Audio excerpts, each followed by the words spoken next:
ఈరోజు నేను మీకు మంచి స్వీట్ రెసిపీతో వచ్చేసాను. అదే ఏంటి అంటే పాలసొక్కు స్మూత్గా మెత్తగా ఉండేలాగా ఈరోజు మనం ఎలా చేసుకోవాలో చూద్దాం. Hi friends, welcome to Vandush channel. ఈరోజు పాలసొక్కు స్వీట్ ఎలా చేసుకోవాలో చూస్తున్నాం. ఇదిగోండి 2 గ్లాసులతోటి ఇలాగా నేను చిన్న గ్లాస్లో 2 బియ్యం తీసుకున్నాను. దీన్ని నానబెట్టుకోవాలి. ఎన్ని అవర్స్ అమ్మమ్మ? ఎన్ని గంటలు నానబెట్టుకోవాలి? 3 గంటలు నానబెట్టుకుంటే చాలంట. సో మీరు ఫస్ట్గా చేస్తున్నారంటే కొంచెం క్వాంటిటీతో ట్రై చేసి అప్పుడు ఎక్కువ క్వాంటిటీతో చేయండి. వాటర్ వేసుకొని నానబెట్టుకోండి బియ్యం 3 అవర్స్. ఆ నానబెట్టుకున్న బియ్యాన్ని వేసుకోవాలి, గ్రైండ్ చేసుకోవాలి. ఆ బియ్యము కొంచెం వాటర్ అండి, ఎక్కువ వాటర్ వేసుకోండి. ఫస్ట్లోనే కొంచెం వాటర్తో పేస్ట్ చేసుకోండి. ఆ పేస్ట్ చేసుకున్న తర్వాత మొత్తం చాలా ప్లెయిన్గా అయిపోవాలి. అందులో చిటికెడు ఉప్పు వేసుకోండి. ఆ ఉప్పు వేసుకున్న తర్వాత మళ్ళీ ఒకసారి గ్రైండ్ చేసుకొని చూసారా ఎంత సాఫ్ట్గా ఉందో అంత సాఫ్ట్గా అయిపోవాలి.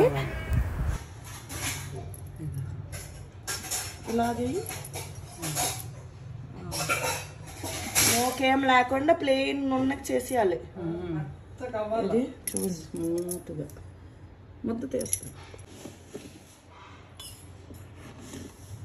చూడండి ఏమేం లేదు, పిండిలాగా వస్తుంది చూసారా. ఆ పేస్ట్ అనేది చూసారు కదా, వాటర్ తీసేస్తే పొడి ఎలా అవుతుందో అలా అయిపోతుంది. ఇప్పుడు చీనీ కూడా వేసుకోవాలి. ఒక గ్లాస్కి ఒక గ్లాస్ చీనీ వేసుకోవాలి. అది కూడా ఒకసారి గ్రైండ్ చేసుకున్నాక కొంచెం దిబ్బగా ఉన్న మూకెట్లోన వేసుకోండి. ఇప్పుడు మనం పేస్ట్ చేసిందంతా అందులో వేసేసుకోవడమే. మిగిలిపోయిన కొలనీలు వేస్తాం. బియ్యంకి 1 గ్లాస్ పంచదార, 2 గ్లాసుల నీళ్ళు, 2 గ్లాసుల పాలు వేయాలి. ఒక గ్లాస్కి అలా నువ్వు ఎన్ని గ్లాసులు పెట్టుకుంటే 1 గ్లాసు, చిన్న చిటికెడు ఉప్పు. ఇందాక గ్రైండ్ చేసినప్పుడు 1 గ్లాస్ నీళ్ళు వేసాము. కొలత నీళ్ళతోనే గ్రైండర్ చేయాలి ముద్దలు. ఇంకోటి 4 గ్లాసుల నీళ్ళు, 4 గ్లాసులు పాలు వేస్తున్నాం. ఎందుకంటే మేము 2 గ్లాసులు వేసుకున్నాం కాబట్టి.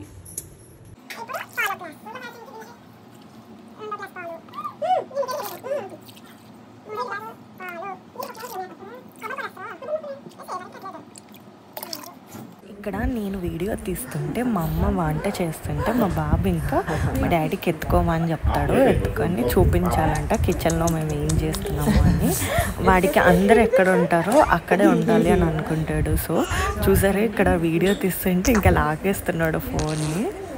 ఇలా మా బాబు వీడియోస్ చూడాలి అనుకుంటే please like, share and subscribe. మా ఛానల్లో ఇంకా ఉంటాయి. ఇలా ఆపుకుంటే అలా కంటిన్యూ కలుపుతూ ముద్దలా చేసుకోవచ్చు. హైలైట్స్ ఉన్నదా? అయినా ఆపుకోవద్దు, కింద వరకు కలపాలి. కింద సౌండ్ చూడు వస్తుంటుంది, అంతవరకు కలపాలి. మనం చూడు ఉండ్రాలు పాయసానికి అన్నిటికీ చేస్తాము. అలాగే ఉండ్రాల పాయసం నాకు తెలియదు. అంటే కలపడం అవుతుంది. దానికి వాటర్ దానికి తక్కువ, దీనికి కొద్దిగా ఎక్కువ.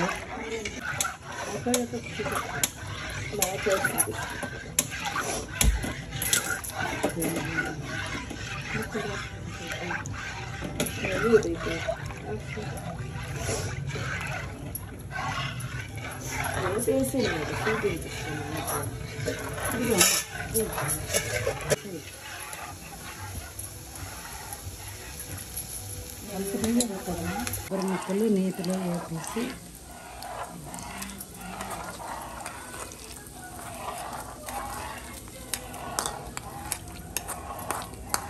దగ్గరికి అవుతుంది. ప్లేట్లోనే పెద్ద సిమ్ చేయాలి. ఏమూలో ప్రేమ దగ్గరికి అవుతుంటుంది కదా, ఈ సమయంలోనే సిమ్ చేయాలి.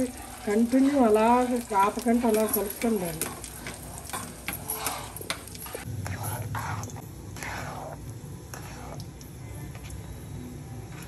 పట్టుకోకర్లేదా? మీకు ప్రాసెస్ అర్థం కావాలి అని నేను లైవ్గా మా మమ్మీ చెప్పిందే పెట్టేశాను. అందులో వేస్తామా ఇది?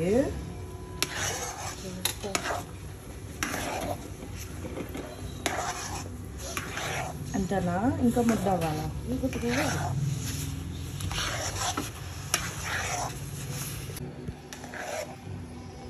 ఇది ఉడికితేనే నాకు పచ్చిలో ఉండిపోతుంది. దీని తర్వాత కాలుస్తాను. ఉడికిందో లేదా ఎలా తెలుస్తుంది? అలా సిమ్లో నుంచి అలాగ తిప్పితే ఉడుకుతుంది. చెప్పు. ఇలాగ ముద్ద చూడండి తిప్పుతున్నప్పుడు కింద కంట ఇలాగ అయిపోతుంది. అయిపోయింది చూడు. దాంట్లో ముద్దేమో దీనికి దీనికి అనిపిస్తుంది కదా, ఫోటో తీసావు. ఇలాగ తిప్పుతున్నప్పుడు దీనికి చూడ అంటట్లేదు, కింద మూకుడికి అంటకుండా ఉండాలి కొద్దిగా అంతే. మరి అలాగ అంటకంటే ఉండదని కాదు, తిప్పుతున్నప్పుడు మనకి తేడా తెలుస్తుంది చూడు. ఇది దీంట్లోకి వేసుకోవాలి. ఇంట్లో ఆయిల్ పెట్టుకోవాలి. చుట్టూరా రాసుకున్నప్పుడు ఆయిల్ కాదు గీ, నెయ్యి. అది గీ. ఆయిల్ అయినా వేసుకోవచ్చు, గీ ఆయిల్ వేసుకోరు, నెయ్యే. మరి ఆయిల్ అన్నా అన్నట్లు అనేసాను పొరపాటున, కానీ గీయే వేస్తాను. చుట్టుపక్కల రాసుకోవాలి దాన్ని, చుట్టూ చివర్లు అన్నిట్లో కూడా రాసుకోవాలి. ఇది నాన్ స్టిక్ ప్యాన్ కాబట్టి ఒక స్పూన్ వేసాను.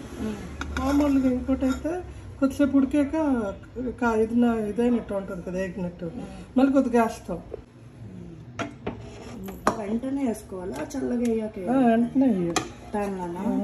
చల్లగా గట్టిలాగా అయిపోతుంది కదా. ఈక్వల్గా సర్దుకోవాలి దాన్ని మొత్తం అంతా ఇలాగ అయ్యేటట్టు.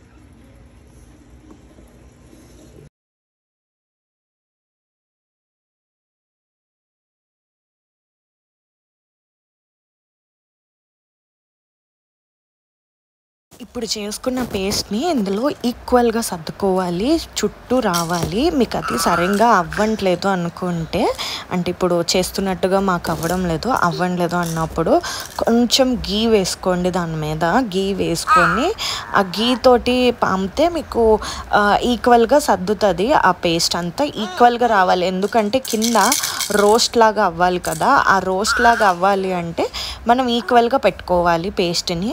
అప్పుడు మనకి సరిగ్గా వస్తుంది. చూసారు కదా, ఇప్పుడు గీ పెట్టగానే ఇంకా మంచిగా అయిపోతుంది. కూడా ఇది అవుతుంది. ఇది సిమ్లో అలా కాల్చాలి. గ్యాస్ కూడా అలాగే సిమ్లో ఉండాలి, చూసుకోవాలి. ఎందుకంటే ఇది కొద్దిగా హై ఎక్కువ వస్తుంది కాబట్టి. ఇది మధ్యలో ఇలా తిప్పుతూ ఉండాలి. వెంటనే కాదు, ఒక 10 నిమిషాలు ఆగి ఇలా తిప్పడం అలా చేయాలి. అంటే ఈక్వల్గా అవ్వడానికి కావడానికి. మూతేటట్రా అక్కర్లేదు, ఇలాగే ఉంచాలి. అంతే. ఇప్పుడు చేసుకున్న పేస్ట్ని ఇలా కూడా కొంచెం తినచ్చు, బాగుంటుంది రోస్ట్ చేయకుండా కూడాను. మీరు కూడా ట్రై చేయండి. చుట్టూ చూసారా చివర్లు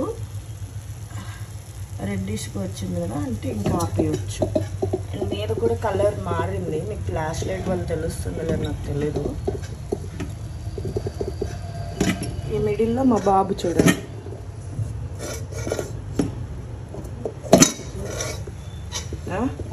ఫ్లాష్ లేకుండా చూపించాను. కొంచెం మీదకి బ్రౌనిష్ లాగా వచ్చింది చూసారా, అలాగ వస్తే అయిపోయినట్టే. ఇలాగా చుట్టూ తిప్పితే వచ్చేస్తాయి పైకి. వచ్చిన తర్వాత ఒక కంచం ఇలా పెట్టి, కంచంకి మనము ప్యాన్ ఇలా తిప్పామంటే వచ్చింది. ఇదేమి చాకు పెట్టుకోవచ్చు కూడా పీసెస్లో. హ్యాపీ బర్త్డే మీ. మీకు ఎంత సైజ్ పీసెస్ కావాలంటే అంత సైజ్ కట్ చేసుకోవడం. అది చల్లగా ఇదండి పాల సక్కు వీడియో. మీకు కానీ వీడియో నచ్చితే please like, share and subscribe. ఈ ఫుడ్ ఎవరు తయారు చేసుకోవాలనుకుంటున్నారో వాళ్ళకి. అండ్ మీ సైడ్ దీన్ని ఏమంటారో కూడా నాకు పేరు కామెంట్స్లో చెప్పండి. మీరు కూడా ఇలానే తయారు చేసుకుంటారో లేదో కూడా మాకు చెప్పండి కామెంట్ బాక్స్లో. మీరు ఏ విధంగా చేస్తారో కూడా చెప్పండి. మళ్ళీ ఇంకో వీడియోతో కలుస్తా. See you next video. Bye bye.